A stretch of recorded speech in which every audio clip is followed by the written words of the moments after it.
Guys, শিবসাগরে যে এসেছি, part 2 নিয়ে এসেছি, সে তো তোমাদেরকে দেখাবো এখন। বিষ্ণুদল, চলো যাওয়া যাক।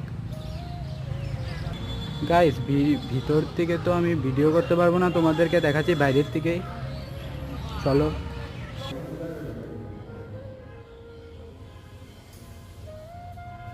চলো, ভিতরে তো দেখালাম, এখন বাইরের থেকে দেখায়, চলো। বাইরের থেকে এরকম দেখতে বিষ্ণুদল, এই তো কি সুন্দর অসাধারণ দৃশ্যগুলো। গাইস, আপনারা আসেন, ঘুরে যান শিবসাগর। তো সাগরটা খুব সুন্দর লাগছে। গাইস, আপনারা এসে ঘুরে যান শিবসাগর, খুব ভালো লাগবে। আর আমার যদি মিনি ব্লগটা ভালো লেগে থাকে, লাইক, কমেন্ট, সাবস্ক্রাইব, শেয়ার করবেন। এর পার্ট 3 আসবে।